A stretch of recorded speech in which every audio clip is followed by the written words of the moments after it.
আসসালামু আলাইকুম দর্শক, কেমন আছেন সবাই? আশা করি ভালো আছেন। আমি আলহামদুলিল্লাহ ভীষণ ভালো আছি। অনেক দিন ধরে ভিডিও দেওয়া হচ্ছে না, আসলে একটু ব্যস্ততার মধ্যে দিন যাচ্ছে, সেজন্য ভিডিও দিতে পারছি না। তো আমি আজকে আরেকটি নতুন ভিডিও নিয়ে আপনাদের সামনে চলে এলাম। তো আমি আজকে ফুলকপি দিয়ে ইলিশ মাছ রান্না করেছি, সেটা আপনাদের সাথে শেয়ার করব। আমি আসলে এর আগে বেগুন দিয়ে রান্না করেছিলাম, কিন্তু ফুলকপি দিয়ে খেতে কেমন হবে সেটা জানতাম না। তো তাই আমি রান্না করে দেখলাম যে খেতে কেমন হয়। এই ইলিশ মাছটা আমি প্রায় আরও 1.5-2 মাস আগে কিনেছিলাম। ভিডিওটা অনেক আগের, কারণ এডিটিং করা হয় না, দেরি হয়ে গিয়েছে। তো ফুলকপি দিয়ে রান্না করে আমি খেয়ে দেখলাম যে খুবই ভালো হয়েছে। মাছে কোনো ডিম ছিল না। বড় ইলিশ মাছ আসলে খেতে একটা অন্যরকমই স্বাদ। তো আমি কিভাবে রান্না করি সেটা আপনাদের কাছে দেখাবো। আমি আসলে বড় ইলিশ মাছ খেতে খুব পছন্দ করি। তো এটা তো আর সবসময় খাওয়া যায় না, আর ভালো খাবার বা যেগুলো বেশি দুর্মূল্যের খাবার সেগুলো আমাদের শরীরের জন্য বেশি খাওয়া ঠিক না। বিশেষ করে গরুর মাংস বা ইলিশ মাছ, চিংড়ি এগুলো হাই ফ্যাটের খাবার, কিন্তু অনেকদিন পরে পরে তো একটু খেতেই হয়। তো এখানে দেখতে পাচ্ছেন আমি খাচ্ছি, আসলে খাওয়া দেখে বুঝতে পারবেন যে খেতে কতটা ভালো হয়েছে। তো সেটার একটু ভিডিও আমি এখানে শেয়ার করলাম। ইলিশ মাছে আসলে প্রচুর কাঁটা থাকে, তো খাওয়ার সময় একটু সাবধানেই খেতে হয়। কারণ হচ্ছে যে একটু বেখেয়ালে খেলে হয়তো গলায় কাঁটা আটকে যেতে পারে। অনেকে কাঁটার ভয় হয়তো ইলিশ মাছ খায়ও না, কিন্তু আমি বেছে বেছে কাঁটা ফেলে দিয়ে খেতে পারি।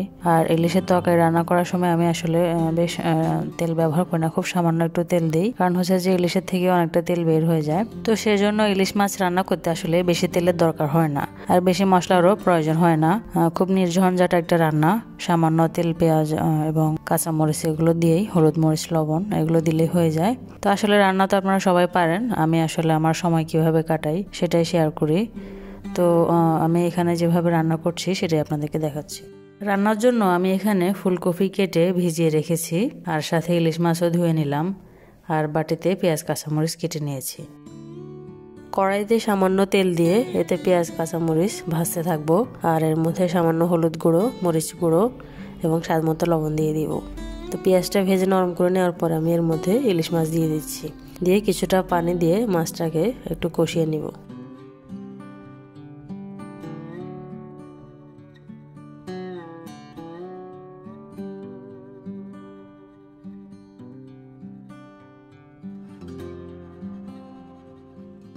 তো মাছ কষানো হয়ে গেলে এখন একটা বাটিতে মাছগুলো উঠিয়ে রাখবো। সে একই পানির মধ্যে আমি পরবর্তীতে ফুলকপিগুলো দিয়ে বেশ কিছুক্ষণ সেই ঝোলের মধ্যে কষাতে থাকবো। এর কারণ হচ্ছে যে মাছ যদি এর মধ্যে থেকে যায় তাহলে পরে নাড়াচাড়া করতে গেলে ভেঙে যেতে পারে। তো আমি যখন রান্নাটা হয়ে আসবে, কিছুক্ষণ আগে রান্না কষানো হয়ে গেলে, তখন মাছের মধ্যে আবার দিয়ে দিব। তো এখানে আমি নাড়তে চাড়তে গিয়ে দেখলাম যে আরেক পিস ইলিশ মাছ ভেতরে রয়ে গিয়েছিল, আমি দেখতে পারিনি। তো আমি এটা এখন রান্না করতে থাকবো মিডিয়াম হিটে।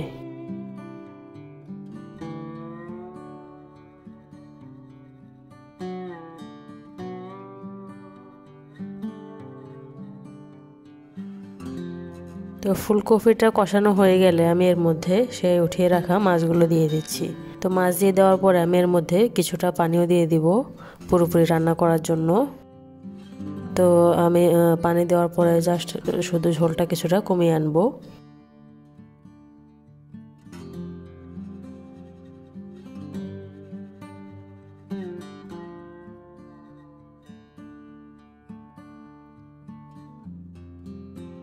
আর আমি এখানে আসলে চামচ দিয়ে লবণও দেখে নিচ্ছি লবণ ঠিকঠাক আছে কিনা।